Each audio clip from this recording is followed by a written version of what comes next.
I lost my job for being with my hospitalized child. When my boss's career started crumbling, he learned what true desperation feels like. Story time. 2 weeks ago, I was fired from my job of 6 years because I needed to care for my son who was hospitalized with pneumonia. Today, my former boss called me practically in tears, begging for my help. The irony isn't lost on me.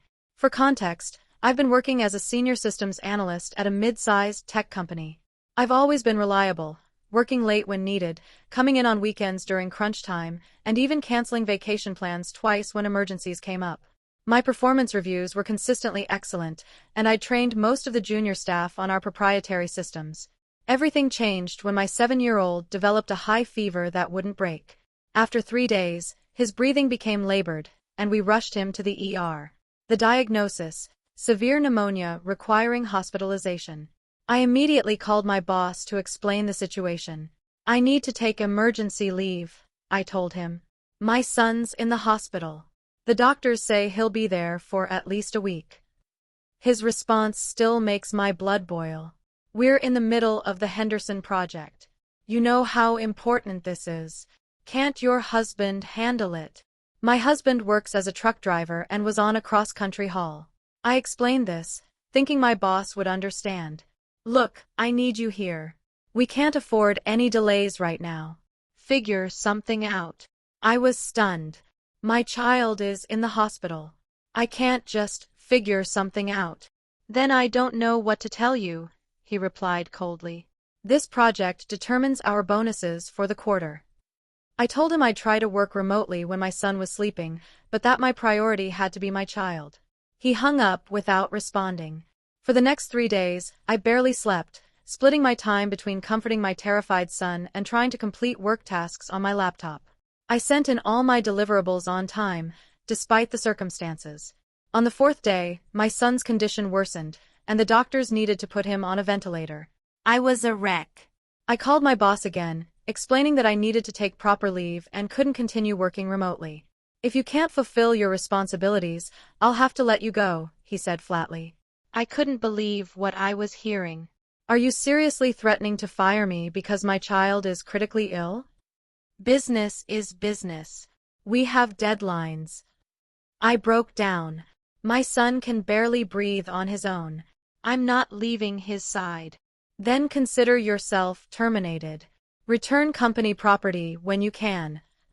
Just like that, after 6 years of dedication, I was unemployed. No compassion, no understanding, just cold, corporate callousness. Thankfully, my son started improving after a few more days. He's home now, still recovering but much better.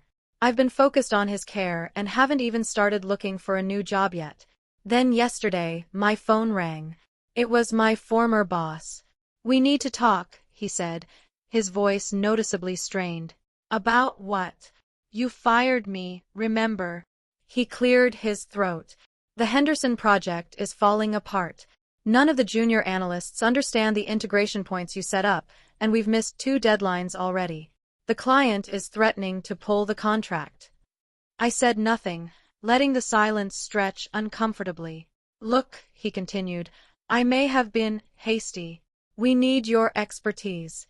I'm authorized to offer you your position back with a 15% raise.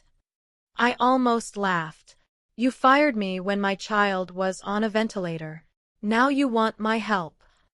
I understand you're upset. No, you don't understand. You showed me exactly where I stand with this company. My family will always come first. Please, he was practically begging now. Just come in as a consultant. Name your price. We're desperate. I told him I'd think about it and hung up.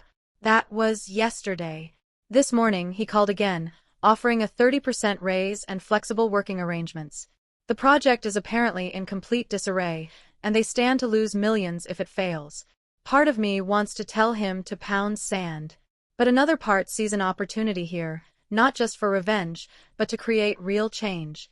I'm considering countering with my demands: triple my former hourly rate as a consultant, completely remote work, and a company-wide policy change regarding family medical leave. Am I being petty? Should I just move on and find another job? Or is this my chance to not only secure better terms for myself but potentially help future employees avoid what happened to me? Update 1. Wow, I didn't expect this to blow up like it did. Thank you all for your advice and support. I've read every comment, and I wanted to give you an update on what happened. After careful consideration, I decided to counter my ex-boss's offer. I sent an email outlining my terms. 1. I would work as an independent consultant at 4x my previous hourly rate. 2. 100% remote work with no requirement to ever come into the office. 3. A written apology from both my former boss and the company's HR department. 4. A documented change to the company's family leave policy to be shared with all employees. I didn't expect them to agree to everything, but I wanted to start from a position of strength. To my surprise, I received a call from the company's COO the next day. "I just read your proposal," he said. "I also reviewed the circumstances of your termination. I want to personally apologize for how you were treated." He explained that my former boss had misrepresented the situation to HR, claiming I had abandoned my responsibilities without notice. The COO had only learned the truth when the Henderson project began falling apart and other team members spoke up. "Your boss has been placed on administrative leave pending a review," he informed me. "His handling of your situation violated several company policies." I was speechless. I hadn't expected this level of accountability. The COO continued, "We're prepared to accept your consulting rate and remote work arrangement. We're also reviewing our family leave policy as we speak.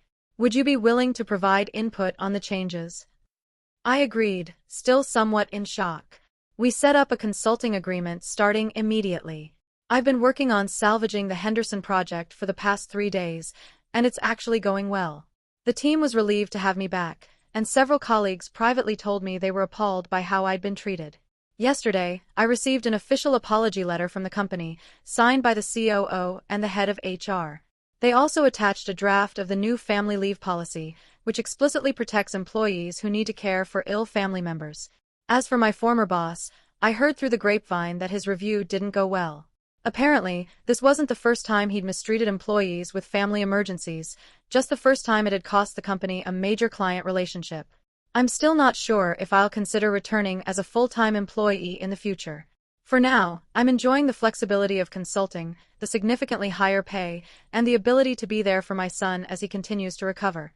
His health is improving daily, which is the most important thing. Update 2. It's been about a month since my last update, and things have taken another interesting turn. I thought you all might want to know how this story ends. The Henderson project was successfully completed last week, 2 weeks late, but the client was satisfied with the quality of work and has committed to continuing their relationship with the company. I worked as a consultant throughout, putting in about 25 to 30 hours per week, all remotely, and at my requested rate. The arrangement worked well for everyone. As for my former boss, he was ultimately let go. I didn't hear this directly, but one of my former team members told me that during the review, they discovered a pattern of similar behavior, prioritizing projects over people's well-being and creating a toxic work environment. Apparently, several employees had left the company specifically because of him, but this had been attributed to normal turnover rather than leadership issues. The most surprising development came yesterday. The COO called me personally to offer me a new position, Director of Systems Integration, which would be a significant promotion from my previous role. The offer includes a salary 40% higher than my previous one, continued remote work with optional office time, direct input on team management policies, 4 weeks of paid vacation plus enhanced family leave benefits. I was genuinely torn. The company has made real changes, and the COO seems sincere in wanting to create a better workplace culture. But I've also enjoyed the freedom of consulting and the ability to set my own hours. After discussing it with my husband, I've decided to accept the position with one additional condition: a 6-month trial period where either party can end the arrangement if it's not working out. The COO readily agreed. My son has fully recovered now, back to his energetic self and doing well in school. This whole experience has been a powerful reminder of what truly matters. No job is worth sacrificing your family's well-being, but it's also shown me that sometimes standing your ground can lead to positive change not just for yourself, but for others too. I start my new role next Monday. I'm cautiously optimistic but also clear-eyed about my priorities. If the company doesn't live up to its promises, I won't hesitate to walk away again. But I'm hopeful that this might be a rare case where a terrible situation ultimately led to something better for everyone involved. Thank you all again for your support and advice throughout this journey. It really helped me stay strong when I was questioning myself.